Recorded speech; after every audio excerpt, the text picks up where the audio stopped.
Hello and welcome to another video by Rick Miracle Me in my series Freemasonry and Satanism. Again, Freemasonry and Satanism. One heck of a title for this series that I started in 2013 after reading books for almost 10 years and doing other research, looking at thousands of videos, thousands of websites, and tens of thousands of press releases, and paying attention, observing the world. What the heck is going on? So the Freemasonry and Satanism seems to be a good synopsis of what's going on.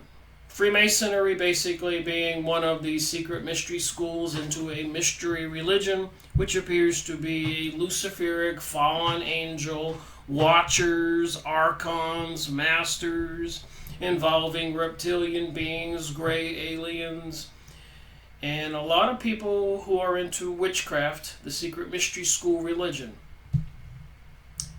Now, I'm not opposed to natural sciences. Holistic healing like Jesus did. Raising the dead like Jesus did.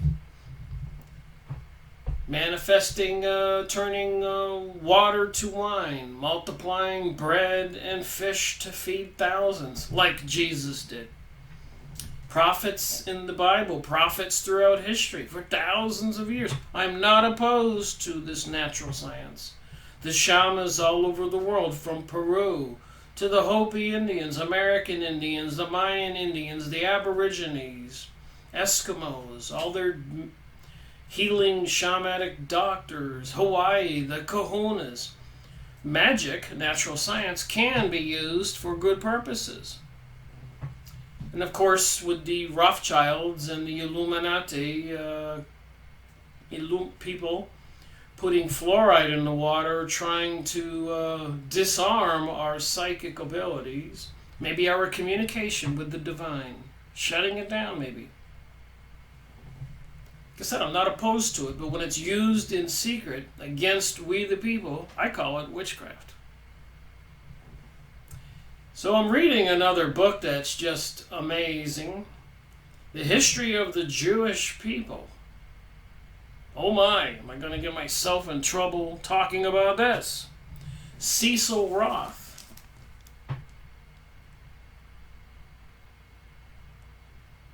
Big thick book. I was reading it and I said, oh my, there's a lot of problems going on. A lot of hatred that has been brewed up. 1953, this book. It's kind of an old book. It's got some stains inside. And I've been reading some of it. As you can see, I highlight my material. So I thought I would read, starting on page 230, The History of the Jewish People, Series 192. Are you prepared for an amazing story? You might know some of this stuff. But to the degree of what was going on, and please remember, as I keep saying, the 200 books behind me that I've made videos on, I'm up to series 192, and some of these authors are, I have 3 or 4 books. David Icke, Jim Mars, Helena Blavatsky, Henry Ford. So 192, so there's well over 200 books. And half of them are trying to tell us the truth, warn us. I'm just guesstimating on the percentage. The other half are trying to deceive us, are disingenuous, or misleading us, are lying to us. This book, obviously written to promote the Jewish point of view by Cecil Roth, has a lot of valuable information in it, but it's going to demonize everybody else in the world except them. So when I read, just pay attention that they're painting the picture slanted in their favor. You know, if the whole world was against the Jews for 2,000 years, that's kind of odd. That countries everywhere in the course of 2,000 years, no matter where they went, would run them out. Even when they went to Egypt and even ascended to the throne, controlling the country, and then an Egyptian prince dethroned them, and then they were so-called enslaved in Egypt. I guess they were paid workers, if you call that slavery. But they were controlled, and they wanted to get out of there, so they prayed for a savior. And along came Moses, and using his magic and connections, teachings, brought about the plagues either through his own devices or God's, or what God? That's an interesting question. Like the Ark of the Covenant walking around on its own and attacking people, even attacking the Hebrews. That's kind of bizarre. But let me read a little bit about this, the history of the Jewish people. Page 230, chapter 20, section 4. From Germany, owing to its particular political conditions, there was at no time any general expulsion. So the preceding section was talking about the Jews being expelled from Spain or France and Britain, etc. But from Germany, owing to its particular political conditions, there was at no time any general expulsion, as in England or in France. It figures instead in history as the classical land of Jewish martyrdom, where banishment was employed only locally and sporadically to complete the work of massacre. The famous Golden Bull of the Emperor Charles IV, 1356, alienated all rights in the Jews, as in other sources of revenue in the territories of the 7 greater potentates, I guess that would be aristocrats, the land barons, kings, queens, dukes, princes, who were members of the electoral college. So I thought that was interesting. Back then in 1356, they had an electoral college, and apparently that's what we have now to elect our presidents, but they make us think that we vote and do it. Minor rulers, bishops, and even free cities claimed similar prerogatives, subject only to the very remote imperial control. In consequence, when the Jews were driven out of one district, there was generally another willing to receive them in consideration of immediate monetary advantage. So when the Jews were run out of one community, other communities would take them if they were paid or promised services. And their business was money usury. Thus, though there were few parts of the country which did not embark on a policy of exclusion at one stage or another, there was no period from the year 1000 onward, if not from Roman times, when Germany was without a Jewish population. So think about that prior to World War II. For 1,000 years, there have been Jewish populations in Germany, firmly established, living as normal citizens, thriving even. And remember, after losing World War I to Britain, because of the betrayal by the Jewish elite, so they could obtain the Palestinians' land via the Balfour Agreement from Lord Balfour, a promise that if they could turn the tide and Britain could win the war with the Jewish money and getting America in the war because they controlled our president, President Wilson, because they installed him with their money, because the previous president in the USA wouldn't go along with their plans. So they said, no worries, we'll put the next president in there, and we'll control him. And I believe they've controlled our presidents since. That's my opinion from my research. Back to the book. On the other hand, there was barely any intermission in the constant sequence of massacre. The example set in the First Crusade was followed with fatal regularity. When external occasion was wanting, the blood libel, or a charge of the desecration of the host, was always at hand to serve as a pretext. So the desecration of the host, so they would get maybe statues of Jesus and urinate on them, like they did in that TV programming. What was the name of that thing? Curb Your Enthusiasm. And the Jewish guy, Larry David, whatever his name was urinating and splashing pee on a picture of Jesus. And that you can watch on TV. But here they're saying they were accused back then of desecrating the host, was always at hand to serve as a pretext. So remember, the story in the Bible is, of course, the certain Jews had Jesus crucified, and Jesus was supposed to be the Son of God and performed a lot of miracles. The basis for, of course, the Christian religion, a third of the world. So to desecrate the host, or blood libel, sacrificing young children or people to some deity. And all this is making sense to me. With the even in Belgium, on a video I was watching, apparently they're sacrificing a young child every day now.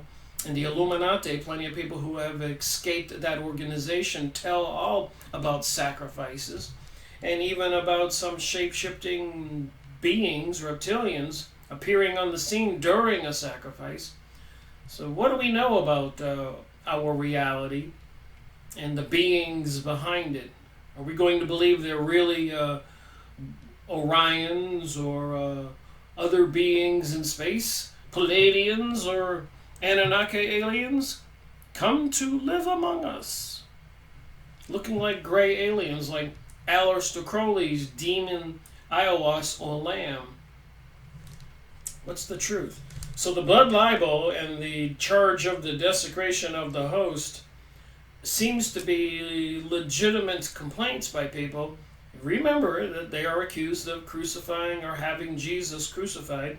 So they certainly can't love that part about it being in religion, that they killed God's Son, or they killed God, the Savior who came that they were praying for, and who was prophesied. So there is this historic hatred that you really can't get rid of. But I suppose the God of the creator of mankind has a plan for everything.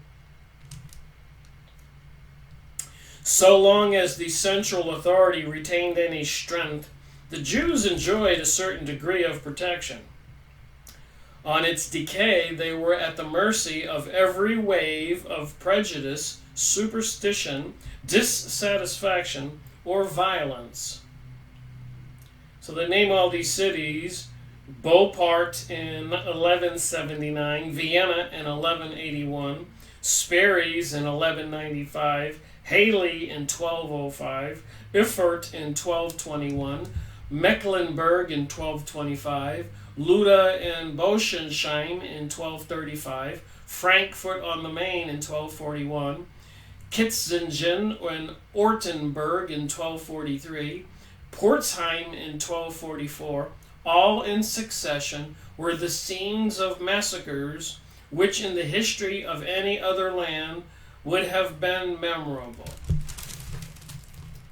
In 1298, the consequence of a charge of ritual murder at Rottingen, a whole series of exterminatory attacks. So were these Jewish people, certain Jewish people, not all of them, doing ritual murder sacrifices? Is it part of the Kabbalah? It is certainly part of witchcraft, according to some videos I've watched and books I've read. You can go look them up on the internet. They drive around in a van and will look for a victim, a young girl or something, a group of witches, and abduct the person and take it back to their lure and sacrifice that individual, plunging a knife into their chest. And many of the other videos on the Illuminati or these other cults of MK Ultra and Project Montauk, lots of sacrificing going on, some kind of feeding of energy to the other side, or bringing forth beings by opening portals with these rituals. So it seems. They're into magic, sorcery, the Kabbalah, the mystery school religion.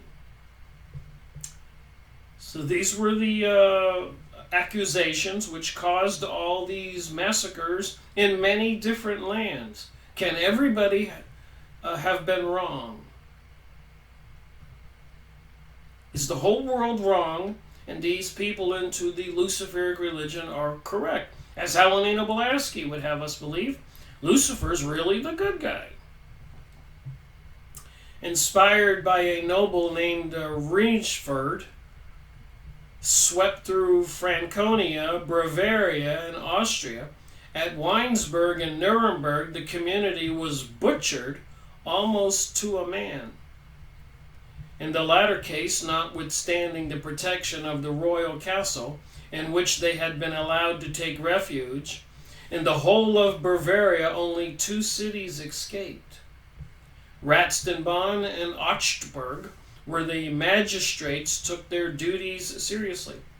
So the local governments tried to prevent the massacres when the citizens were in an uproar because of the charges of ritual murder or consecrating the host. No less than 146 flourishing communities are said to have been wiped out, yet the emperor did nothing to protect his vassals beyond imposing fines on the cities where outbreaks had occurred. So remember, when I'm reading this book, I know it's slanted in favor of the Jews. So I was just thinking, if I was a Jewish student or a man or girl and growing up and my parents gave me this book, I would say, how horrible are those Christians, and throughout history, how dare they have done this to us? For what reason?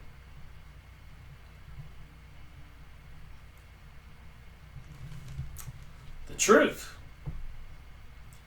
In 1336, a similar wave of massacres took place in Alsace, Subia, Franconia, at the hands of a mob frankly calling themselves Judenslager, slayers of the Jews, led by 2 nobles nicknamed Armletter from a strip of leather they wore around their arms. The disorders began once again at Rottingen at midsummer and continued intermittently for 3 years. It was in vain that the emperor committed the Jews to the protection of the Count of Nuremberg and declared that no excesses against them were to be tolerated. Isn't that funny that they had the trials for Germany at Nuremberg? I keep getting the sense here that vengeance has been played out throughout history whenever the Jewish people came into power, like in the French Revolution. And hence, after that, they tried to destroy Christianity as a religion in France. So I just wonder, when they do create the global order through some huge event, what vengeance will be taking out on the rest of us, like it says in the Protocols of Zion, or the Jewish Utopia, as written by the American intelligence retired officer Robert Williams. Go watch my video on that book. Series 67, Freemasonry and Satanism. The names of over 100 places where massacres occurred at this period were subsequently remembered. Yet this was but an episode in the history of German Jewry. So then we know what happened to Germany during World War I with the betrayal by the German citizens in Germany and the elite Jews all over the world because they wanted the Palestinian land for the recreation of Judea, now called Israel. And they have a lot of power and control all over the world. And I just wonder, well, I don't have to wonder, but it's concerning where it seems where it's going. In 1337, the city council at Deckendorf in Bavaria determined to wipe out their indebtedness to the Jews at one stroke. So wherever these Jews went and they were into usury, they usually wound up indebting and owning and controlling the community even into poverty, causing an uprising in their own destruction. And it seems like with the Rothschilds, Illuminati, and the elite banking Jewish people controlling the USA money supply, and it is Jewish people who get appointed to all these posts, if you do any research, most of it. When will vengeance be laid out against the USA or Europe or the world? The New World Order doesn't promise to be a good day. The rumor was circulated that the infidels had stolen a consecrated wafer. Here we go, desecrating the host. They go to a Catholic mass and get one of those wafers that you put in your mouth.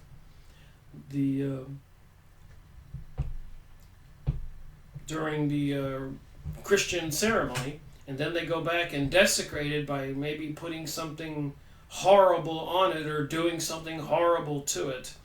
So they were accused of that a lot. Consecrated wafer and maltreating it, and that it had displayed its indignation by a miraculous issue of blood. So apparently whatever they did to it, they said the wafer itself bled.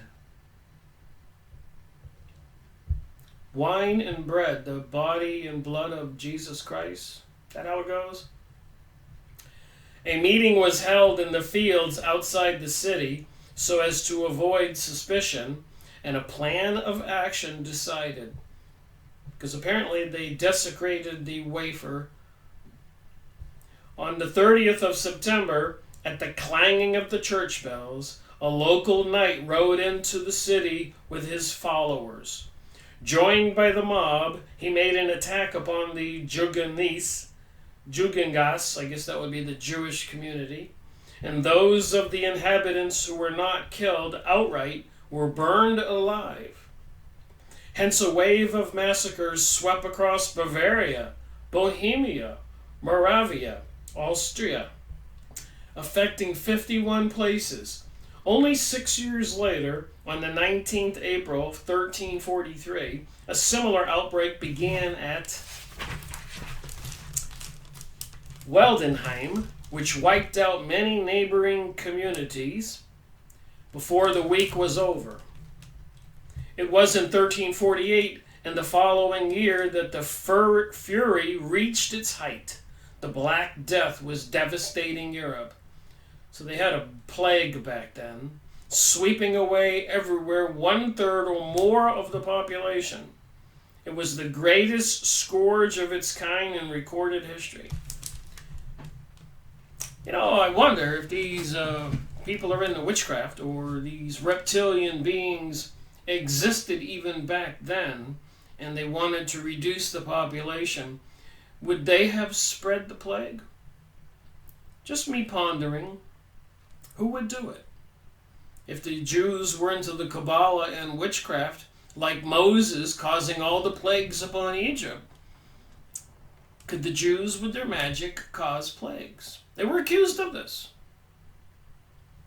Didn't Moses do it? Or Moses' God do it? Moses with his staff even turning into a snake, devouring the Pharaoh's magicians, 2 staffs that turned into snakes. and all the plagues upon Egypt and parting the Red Sea? Was it a legitimate accusation that these Jews, who were persecuted everywhere they went, were causing the plague? And why were they persecuted everywhere they went? Were they using the Kabbalah and magic and the business of usury, lending money, and other witchcraft technologies to obtain the wealth and control over the populations? Because they have a burning desire to be the aristocrats, thinking that they have a higher IQ and they're better than the rest of the people. Is this the case? I'm just asking questions. I'm reading books here. No natural explanation could be found. And this is a pro-Jewish book, trying to paint the rest of the world as the evil forces, when it was certain Jews back then that had Jesus Christ crucified. Very complicated discussion. Responsibility for it, or for any other mysterious visitation, was automatically therefore laid upon the Jews. And even these certain Jewish people were the magicians for the kings and queens and the elites. So I guess everybody knew that they were into magic, the Kabbalah, sorcery. There's no question about that. So maybe people, when these bad things happened, thought these people were doing it. The million-dollar question is, were they doing it? Were they into a Luciferic serpent religion? The ridiculousness of the charge should have been apparent even to the 14th century credulity. For the plague raged virulently even in those places such as England, where the Christian population was absolutely unadulterated, and elsewhere the Jews suffered with the rest. That's what this says here. The Jews also suffered, but listen to this. Though their hygienic manner of life and their superior medical knowledge may have reduced their mortality. So they didn't suffer like the rest. It was only when the outbreak reached Savoy that the charges became formulated in all their grotesque horror. So I'm not trying to make excuses for the people attacking the Jews who were into an alienated anti-Christian religion, who did not want to assimilate or socialize with the rest of the people, who were into usury and were managing to put a lot of people in debt and in pain and suffering. At Chilion, a certain Jew named Valerius, arrested and put to torture, confessed that an elaborate plot had been concocted in the south of France by certain of his co-religionists into the Kabbalah, whom he mentioned by name. These had compounded a potion. These had compounded a portion, so they made a magic portion or a poison, the ingredients of which were spiders, frogs, lizards, human flesh, the hearts of Christians, and consecrated host. Oh my. Apparently this guy admitted this, but you know, when they did torture people, I suppose you would admit to anything, but he named names and details. So what is the truth? I'm after the truth. And I am certainly not an adherent to a serpent deity god, Lucifer, Satan, etc., fallen angels, as the Theosophist Society and Rosicrucians and other mystery school religions, I guess, would have us believe. But that's just me. The powder made from this infernal brew, so they mixed all those things, human flesh and spiders and hearts of Christians, it called it an infernal brew, had been distributed among the various communities to be deposited in the wells from which the Christians drew their water.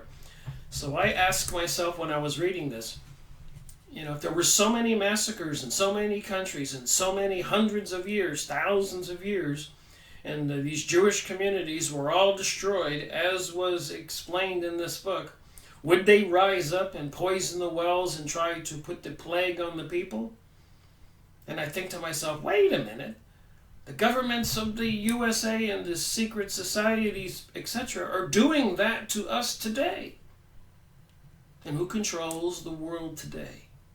As Prime Minister Sharon of Israel said, those Jewish people of Israel control America, and we know it. Look it up. Prime Minister Sharon said that. Look up what Prime Minister Netanyahu, the current Prime Minister, said in Fink's Bar. Look what Benjamin Friedman said in his famous speech. Go look it up. Don't believe me. If you don't go look it up, don't say nothing about what I'm saying. Rabbi Marvin Anton, go watch my videos. Go buy the books. Read it from the man who was the leader of the USA Jewish Congress. You see, a lot of Jews are Orthodox Jews, God-fearing Jews. They try to tell us and warn us of the truth, of the ones that have turned towards the dark side, towards some Luciferic mystery religion, the Kabbalah. And many Kabbalists were accused of sorcery, which is witchcraft in my book. This is where you're getting your gray aliens and reptilian beings, fallen angels, watchers, archons, Anunnaki aliens, with the threats of Nibiru, Planet X, the Destroyer. All this is connected.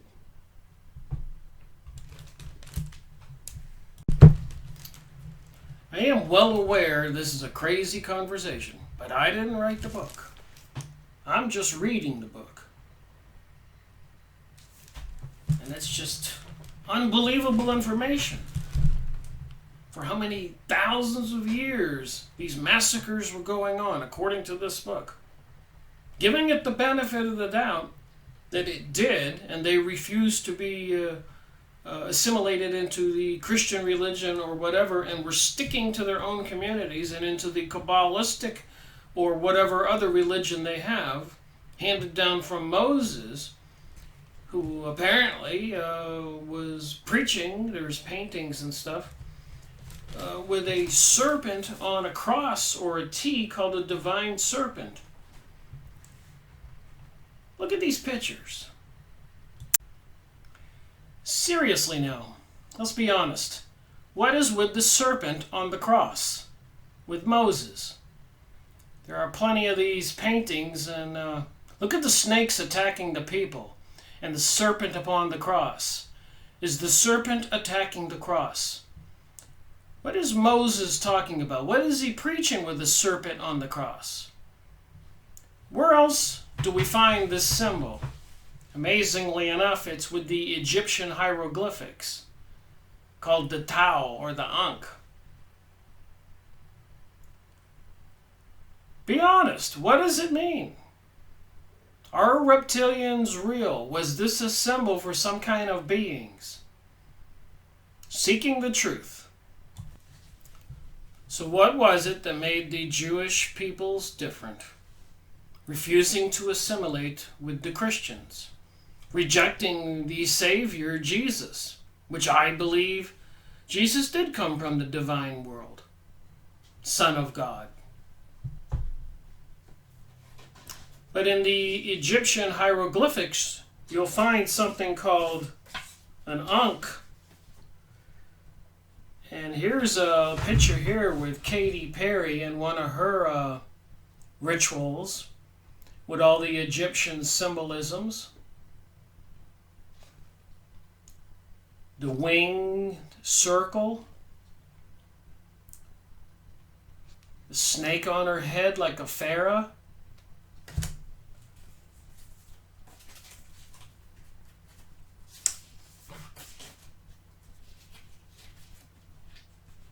The T with the serpent on it. What is this mystery religion? Is that a fair question?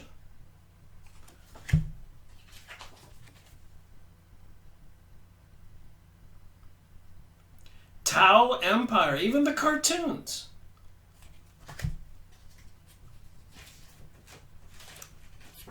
Egyptian deity, looks like Thoth, carrying the T with the circle on it in his hand, the divine serpent.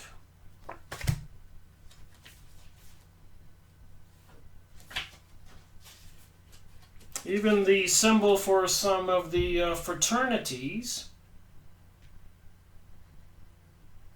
If you go look up a Yahoo image site, look up brazen serpent or the Tau, the Tau, the Ankh.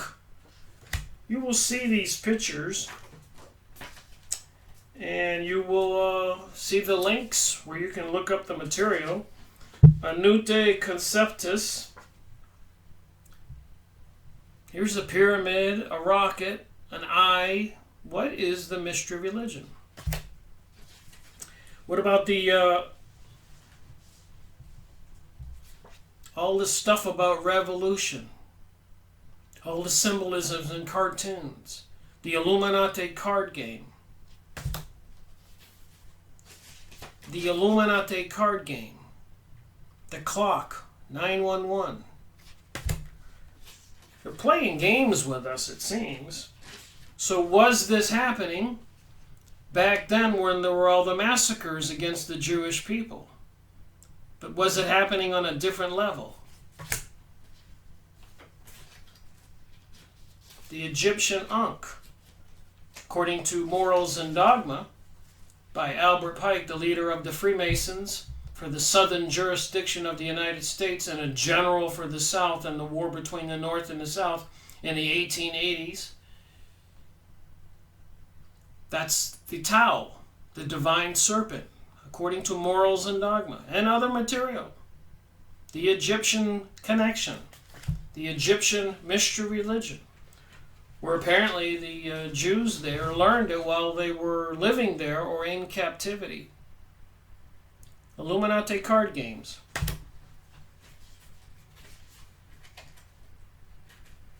Some of these pictures are sticking together. Even the Pentagon getting bombed, Illuminati card game. Should we people just be ignorant and not acknowledged that even their Illuminati card game may be a tsunami taking down New York City?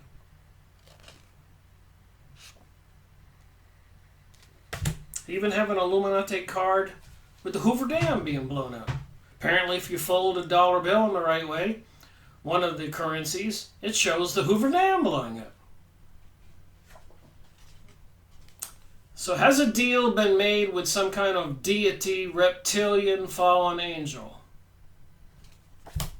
Some promises made, and they're selling the rest of us out, and they want to destroy Christianity just like they had Jesus destroyed, crucified. Seems like a lot of our politicians come from the mystery schools, or they're either elite Jewish people, and they're all inside on this program. Many books out there, I've gone over many of them. Hundreds of hours.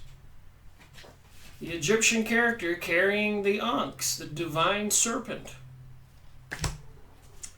So I'm just saying, what is the mystery religion, and how come it involves the Freemasons, which seems to be one of the secret societies like the Skull and Bones, where all of our politicians come from and elites who control the world.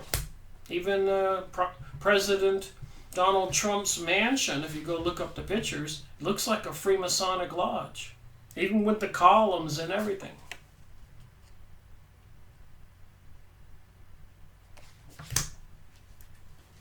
Who are these people?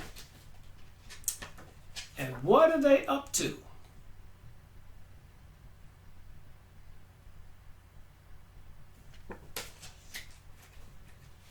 What are they keeping from the rest of us? What do they have planned for the rest of us? How does the 5G network come into play? And the dumping of chemicals and the economic collapse and maybe nuking New York City or a tsunami or something. And the Ankh and the symbolisms. And all the secret mystery schools around the country. Rosicrucians, Knights of Columbus, Knights of Malta, Council of Foreign Relations, Heritage Foundation, Club of Rome. I would actually start naming them, I would sit here for hours. There's thousands of them.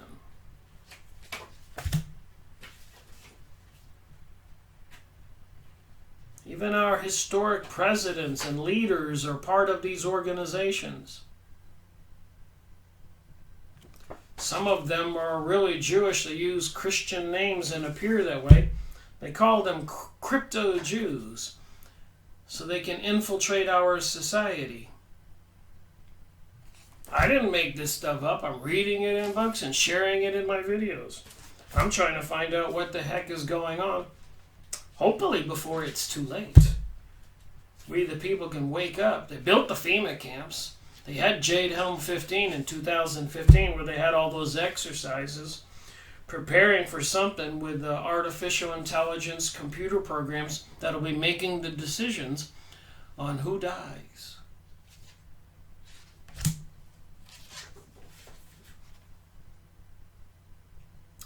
So why did the Freemasons and other organizations have these cuffs here?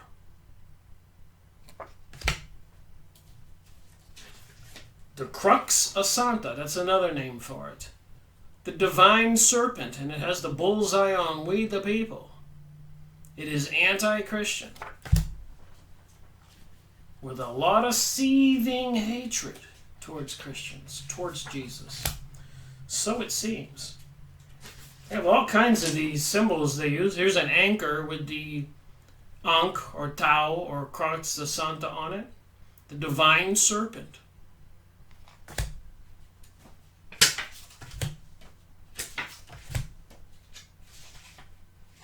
So many people,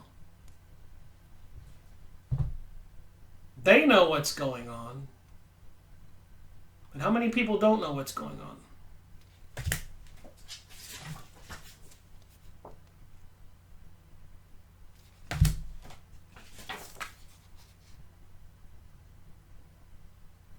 You can't make this stuff up. But you can go on Yahoo image site, look up the Ankh or the Tau or the Crux Asanta. And here's H.G. Wells, the Crux Asanta, an indictment of the Roman Catholic Church.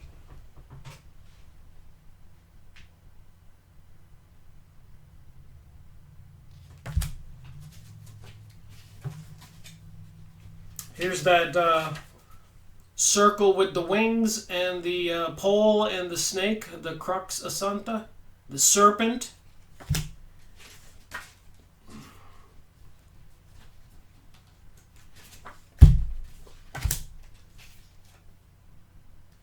Even the fraternities, Delta, Tau, Delta.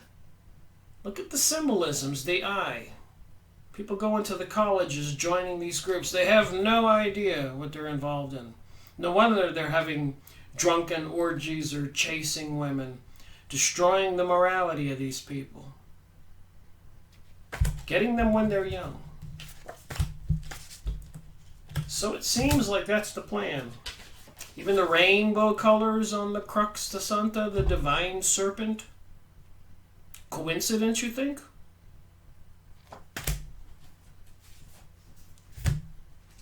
How many people are falling for this? Divine Serpent, wearing it around their neck. The red string around the wrist. Another symbol.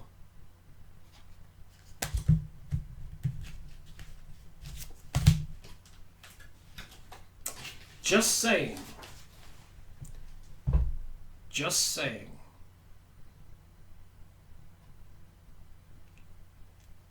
Just saying, the Divine Serpent. You can't make this stuff up.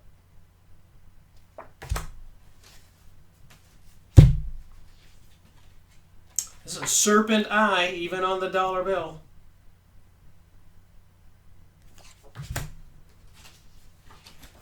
Here's one of these gray aliens.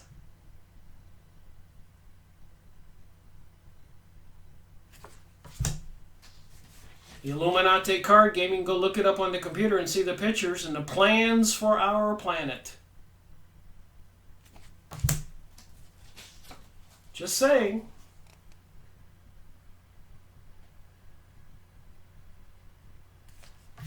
The manual of the Alpha Tau Omega fraternity.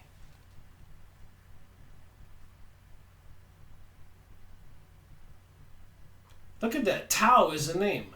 T-A-U. That means Ankh, or the Crux Asanta. It's the name of the fraternity, the divine serpent.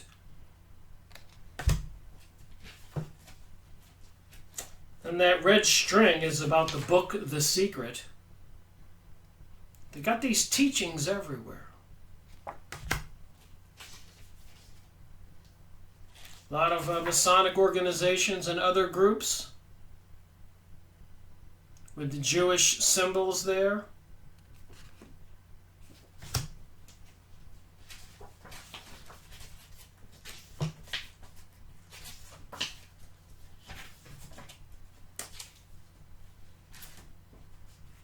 What does it all mean? Taurus the bull, the Tau, the Ankh, the Crux Asanta.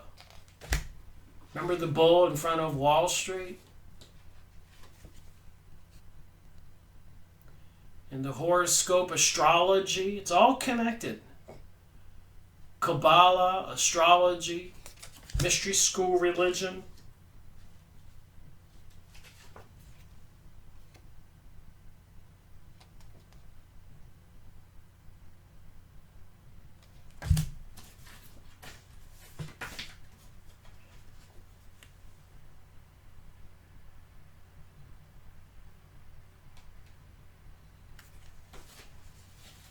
Just thought I'd take a moment, look at some pictures. Just making a point here. Back to the book.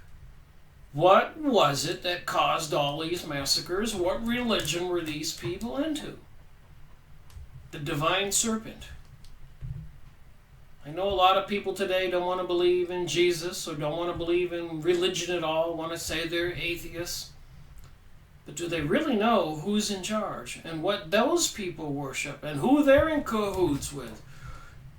Shape-shifting reptilians or reptilians they're bringing in through rituals, through portals, or gray aliens. Even Stephen Greer with the Serious Disclosure Project, go look it up on the internet.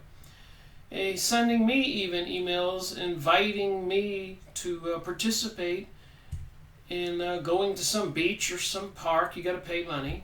Group of people, even in different countries, and do invocations or incantations and bringing forth some beings. Look at CERN opening up portals with the Shiva, goddess of destruction. Look at the archway of Baal, an archway. They wanted to put in, with symbols all over it, where they wanted to put in New York and London. And later on to UNESCO, they wanted to put 1,000 of them up all over the world, opening up portals and the rituals on the Grammys, even the recent one in 2018. Go watch the videos. Super Bowl halftime shows, Olympic opening.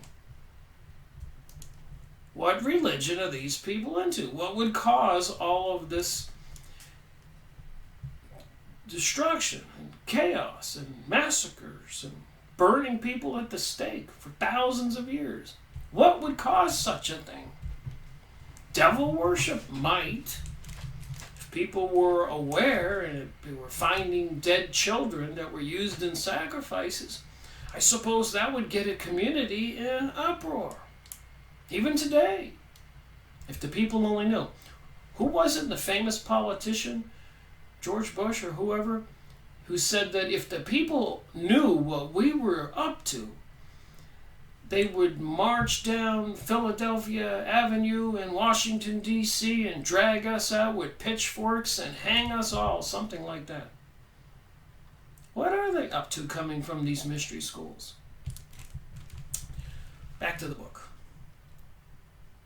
So the powder made from this infernal brew, apparently they were accused of concocting these poisons with spiders and lizards and human flesh, had been distributed amongst the various communities to be deposited in the wells from which the Christians drew their water. So is there a war going on? Is there a day when these serpent worshippers will actually be in charge of the planet and draw vengeance against the rest of the people?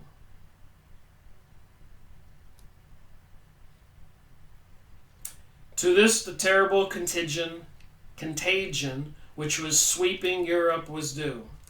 This ridiculous farrago of nonsense was sufficient to seal the fate of the community of Chilion, the whole of which was put to death with a refinement of horror. Hence the tale spread like wildfire throughout Switzerland, along the Rhine, and even in Austria and Poland. There followed in its train the most terrible series of massacres that had ever been known, even in the long history of Jewish martyrdom. So this Jewish martyrdom, all these Jewish people becoming martyrs trying to defend a serpent religion to their maybe serpent god.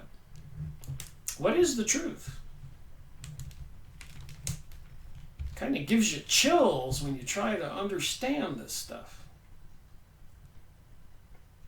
A bull from Clement VI, that would be the Pope, true to the noblest traditions of the medieval papacy, which condemned the new libel and ordered the Jews to be protected, proved of absolutely no avail.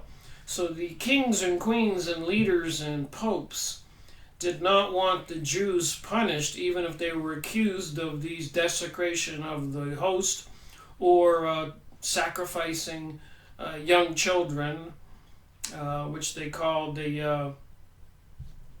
some kind of ritual here, libels, blood libels, because the Jews were providing the financing and a lot of income to the Vatican and the kings and queens and local governors. So they were absolutely willing to allow these horrible things to be done to the people if that was the case. They wanted the money. And as we'll see reading here, that continued on just like a yo-yo.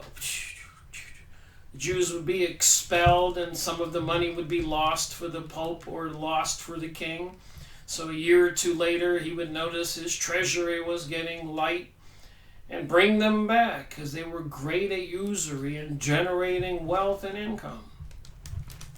What's new there? Even Jesus said when he overthrew the money changers' tables, "Ye are of your father the serpent." Look it up in the Bible. The serpent. We keep seeing that here. The Jews of Nuremberg recorded in their Memorbuch the names of something like 350 places which suffered in this period. 60 large communities and 150 small were utterly exterminated. At Basel, the whole congregation was burned to death in a wooden shack hastily constructed on an island in the middle of the Rhine River. A subsequent decree forbidding any Jews to settle in the city for a period of 200 years. So what would cause, let's say, any person accused of murder or theft, let's say you go before a judge, and the judge sentences you to 200 years. You would have to have committed one horrific crime. You'd have to have murdered a lot of people. So why would they ban these people from coming back to the city for 200 years?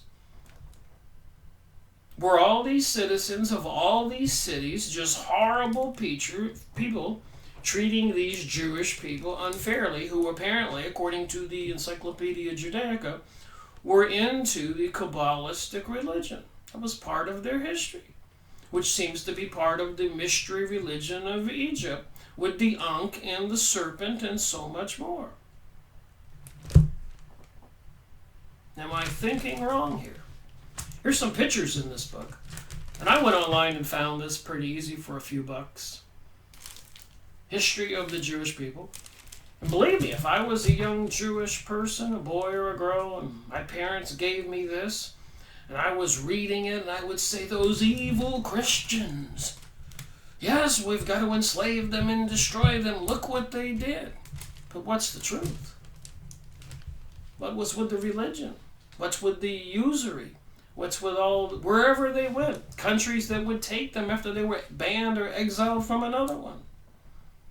What did they do?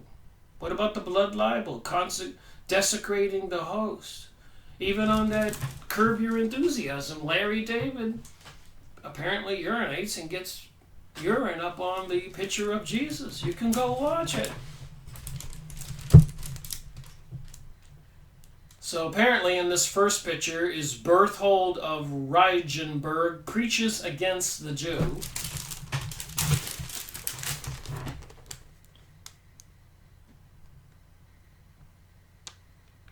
Notice the dove and the sun's rays on the top there. And the other picture is a vestibule of the 13th century synagogue at Reichenberg. So they went to these communities and they were thriving and built beautiful synagogues until they wore out their welcome and got too much wealth and control and power, and for some reason turned the people against them. Some more pictures. Pope Martin V receives a Jewish deputation at Constance. So apparently the Pope is meeting with a group of Jewish people.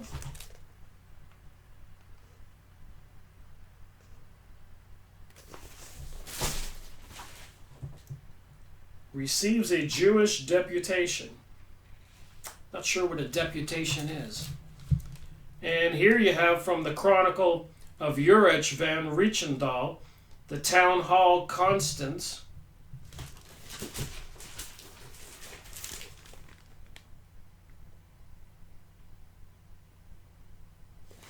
So do all these people look like maniacs just massacring Jews just because they didn't like them? The synagogue in Prague, Germany.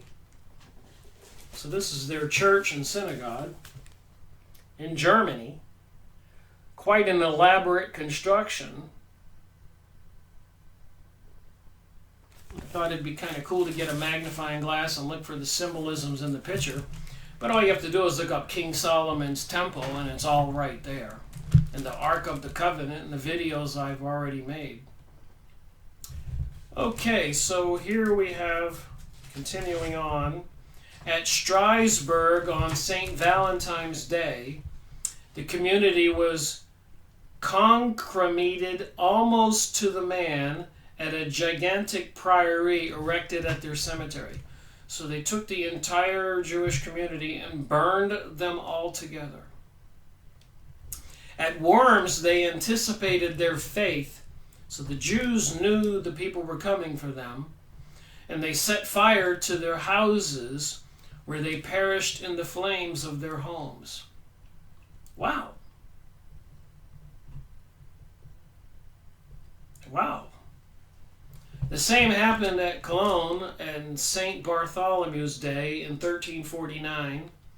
No catastrophe so ghastly or on so vast a scale had ever yet been experienced, even by sorely tried German Jewry. This was the climax of disaster for the local communities, just as the great expulsions had been for those of England and France. So they had already been expelled from England and France. Never again for many generations were they to recover their previous prosperity or numbers. And remember, this is a pro-Jewish book I'm reading from. So we're not going to get any fair and balanced truth what caused all these problems, other than these communities were expelling them or exterminating them. I ask why. And the Christian religion, of course, has the Jews having Jesus Christ crucified, certain Jews, the Pharisees, the people who didn't want to lose their power, the people who were praying for a king, a Messiah to come that would be a warrior king and help them dominate and control the world, conquer the world. I don't think God was going to give them that. Instead, he gave them Jesus, who preached we are to love one another. This was the climax of disaster for the local communities, just as the great expulsions had been for those in England and France. Never again for many generations were they to recover their previous prosperity of numbers. When the storm had died down, a large number of the cities thought better of the vows made in the heat of the moment, never to harbor Jews again in their midst, and summoned them back again to supply the local financial requirements. So apparently the leaders, the Jews, would do a great job at, I guess, collecting taxes and generating income for the kings and queens and princesses and barons amongst the people. They probably couldn't get Christian citizens to do it, so they had to get the Jews to do it. And the same thing with the corporations. When Tex Mars sent me a newsletter, I've showed this in previous videos, that most of the CEOs of the world's largest corporations, international corporations, they're all Jewish. And I didn't believe them, and I looked it up, and repeatedly I found they were Jewish. I suppose you couldn't get Christians to be CEOs for these huge corporations and do the things that they are doing to us. Poisons and toxins in our foods and our environment. Run corporations to put up the 5G network. Run the military, putting all the chemicals in the sky with those planes. And so much more. Mind controlling us, deceiving us, even with the cartoons. You need Jewish CEOs, according to Tex Mars. And according to my research, when I looked up people on Wikipedia, predominantly, or if not all, they were Jewish CEOs. Just like people in the Federal Reserve were Jewish people appointed.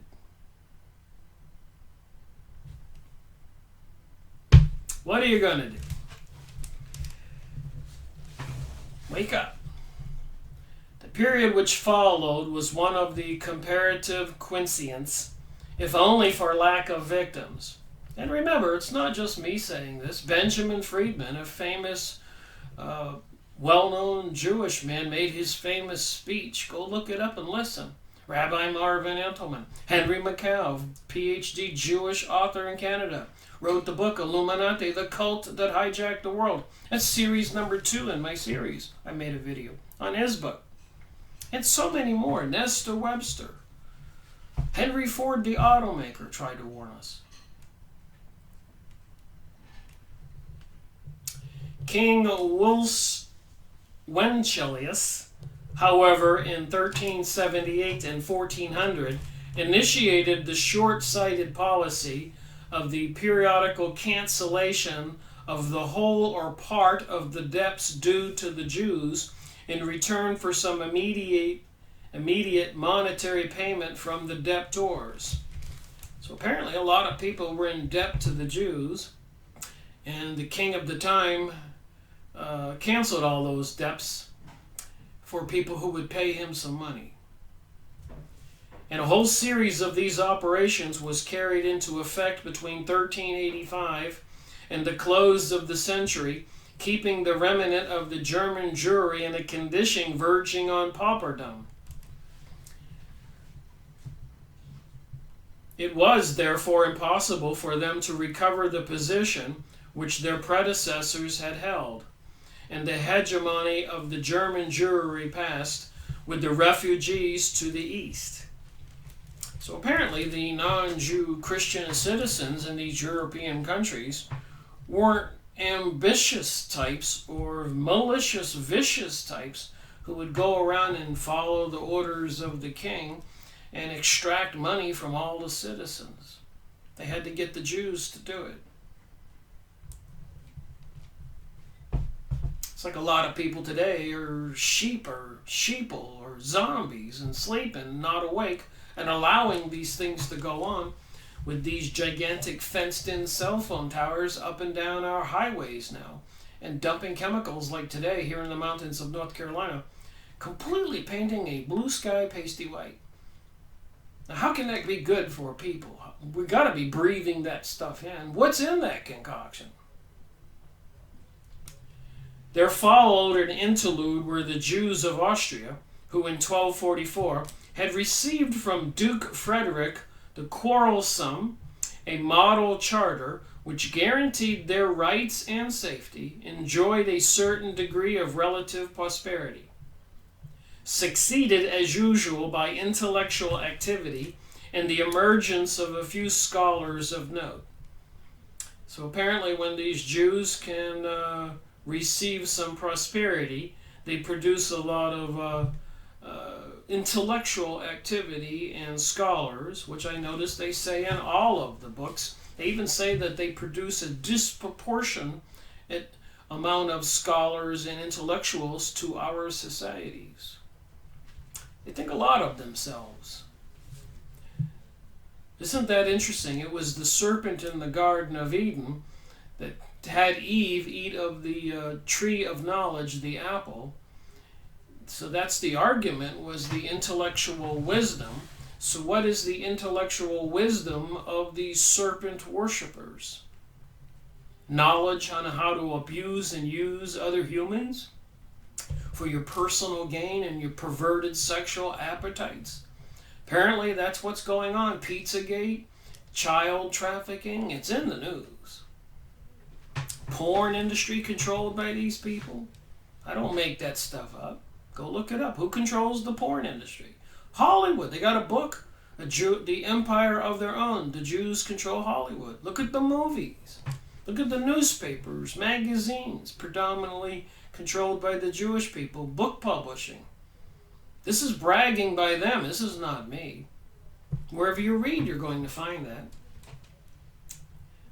All right, so this was ended by the revival of religious passions, followed by the rise in Bohemia of the Hussite movement in anticipation of the Protestantism, which was about to make its appearance 100 years later.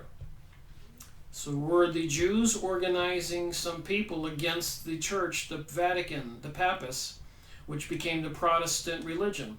Apparently, according to one of my previous videos, they were involved in that uprising. The Hussites did not show themselves conspicuously well disposed towards the Jews. Nevertheless, the latter was suspected of complicity. So here it's saying they were suspected of complicity in the heresy, notwithstanding further protective papal bills, which were made to suffer on that account. And I made a video on Martin Luther, and I believe back then that the Vatican and the Pope and the leaders, the kings and queens, were nasty leaders abusing the population. So it was probably easy to raise up the people against the church. You get these people, these families who inherit the throne. There's no promise that the son who inherits his father's throne is going to be a good king, or whoever they nominate to be the pope is going to be a good pope. It depends on who puts him there for what purpose. Just like they now control, apparently, who gets to be the president of the USA. And over in the European Union, they don't get to select their leaders anymore. So who is in charge? Apparently people from the secret mystery religion of this serpent religion. Every one of the successive expeditions sent to champion the cause of orthodoxy began its work, like the Crusaders of 2 centuries before, by an attack upon the various Jewish communities, and massacre once again succeeded massacre. In 1420, a trumped-up accusation of ritual murder again, and host desecration resulted. So were these people practicing the Kabbalah, sorcery, witchcraft, desecrating the cross or symbols for Christianity? And were they having sacrifices, which apparently on a lot of videos you can go look up today, is going on today? 911 and other school shootings and bombings, there's a lot of suspicious activity. Child trafficking, rearing child according to people who escaped the Illuminati. Just an overwhelming amount of material, or I wouldn't be saying it. All right, reading on. So I was reading here. The host desecration and ritual murder resulted in the extermination of a community in Vienna, a disaster long remembered by the Wiener Gersch, I guess a newspaper. Further excesses at the hands of the degenerate successors of the Crusaders took place in 1421.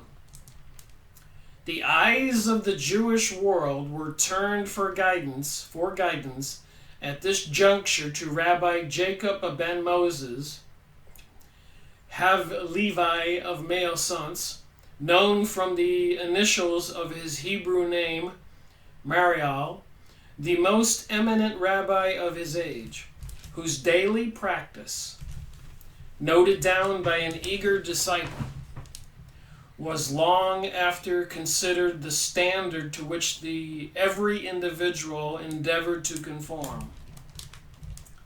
So this rabbi had a ritual he was doing every day. He proclaimed 2 successive terms of penitence, each to last for 3 days. So you have to continuously pray for 3 days, to be observed with the same rigor as the Day of Atonement itself. In virtue of this, the Almighty would assuredly take pity on his children and deliver them from the peril which threatened them. From the 8th to the 10th September, and again to the 6th to the 8th of October, the whole of German Jewry observed this period of affliction, pouring out their souls in the synagogues. Further disasters were not averted. So they were praying and praying and praying because of these afflictions, but the periods of affliction were not averted. Yet the very champions who had gone on their way vowing destruction of the Jews appeared at their doors a few weeks later as penniless fugitives begging for bread. So they're saying the people who were persecuting the Jews, as it says here, the way I interpret it, I read it several times trying to understand it, but apparently the people who had kicked them out of the communities later showed up at their doors as penniless fugitives begging for bread. Kind of odd. Nevertheless, conditions continued precarious. The General Council of the Catholic Church, which met at Basel in 1431 to 1433, in order to cope with the threatening state of ecclesiastical affairs, solemnly reenacted all past anti-Jewish legislation down to its last detail. Apparently, in the United States, I've talked about this in previous videos, but after reading this, it's a bit concerning. Apparently, the federal government passed some law making Noahic laws from Noah in the Bible as the laws of the land. So whatever that is, and people who do not agree with that religion, Noah's religion, would be accused of heresy, and the preferred method of killing them is by beheading them.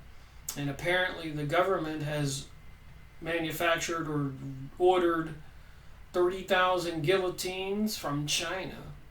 All this years ago. And of course we got FEMA camps and so much going on.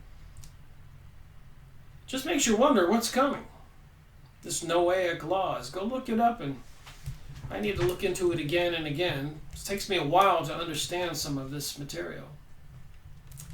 Not long after, a fiery and eloquent but strangely fanatical Franciscan friar named John of Casprio, almost the embodiment of the anti-Hussite reaction, so the people who were anti-Jewish, was commissioned to see that the policy of the council was carried into effect.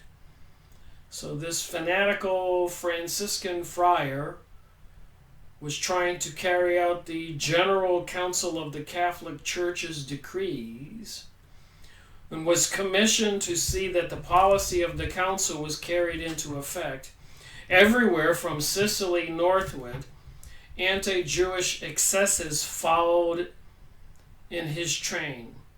If circumstances in Italy were serious beyond the Alps, they became almost desperate.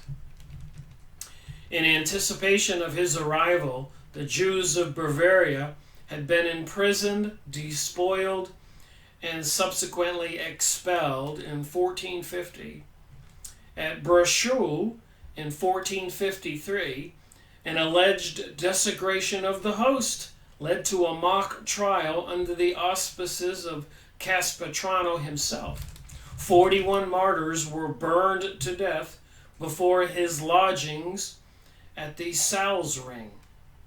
All other Jews were stripped of their goods and banished, and their children under 7 years of age, having previously been taken away to be brought up in Christian faith.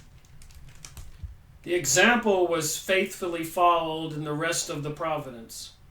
On 13 August, similar outrages took place at Schwolchendice and Liegnitz. Thus the papal emissary passed on, attended by the constant procession of outages, burnings, and massacres all the way to Poland. So this Pope's Franciscan friar, attended by a constant procession of outrages, burnings, and massacres to Poland, the bewildering turmoil of slaughter and banishment which followed throughout Germany down to the close of the Middle Ages and after, defies clear analysis or portrayal. So if Jewish people believe what's in this book, would they participate in betraying the United States like they betrayed Germany during World War II? So the Jews in Britain could get the Palestinians' land? Do they really believe what's in this book? That Christians are actually the evil forces? And apparently that's what they're trying to get the New Agers believe. The existence of one after another of the historic communities of the past age was brought to a violent end, a process which culminated in the expulsion of the ancient community of Rastenbahn in 1519.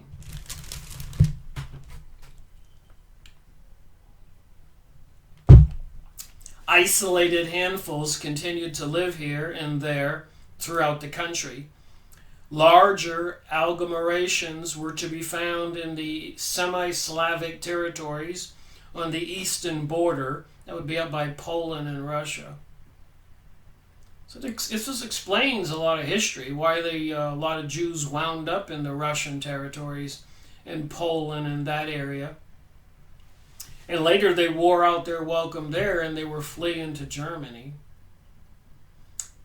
Then later on during World War II, they turned traitor on Germany during World War I. Wasn't quite popular knowledge or for the masses of people, but even prior to World War II, the elite Jewish people in New York City were publishing a book called for Germany Must Perish, and calling for the destruction of every man, woman, and child with any German DNA, that they weren't fit to live on this planet. Again, I ask, when they do bring about the event to bring us the new global order, new age, new world order, what kind of vengeance by these serpent worshippers would be played out on the rest of us? Is this the case? In Germany proper, no important Jewish settlements managed to maintain their existence unbroken, excepting that of Worms and of Frankfurt on the Main, the mother towns of German Jewry, from which much of the vital importance of the world was ultimately to proceed. And here's a picture of the burning of the Jews.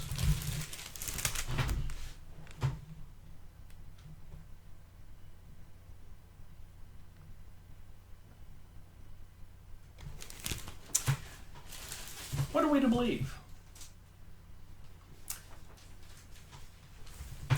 Got a couple pictures I'd like to look at before I end this video. I found this website on the internet. It kind of blew me away. You can see all the pictures, symbols of the New Age, the New Illuminati, the Tree of the Sephiroth. And of course, the Rothschilds appear to be at the head of the Illuminati, even according to Fritz Springmeier's book, Bloodlines of the Illuminati. So you can connect the dots. And there were some other pictures I noticed where they have Moses that has horns. What is with Moses having horns? So apparently, if you look it up on the Yahoo image site, you will see all these pictures of Moses with horns and links to these pictures to tell you what it's all about. Just seems kind of strange to me. I know the devil or the serpent Satan has horns when you look at the pictures. But why would Moses have horns? And why would Moses, as I showed previously, have all these crosses with serpents on top? Lots of questions I have. I'm doing my research, trying to get the answers. So thank you for watching my video. And if you got any comments, please leave it below. And maybe together we can figure this out.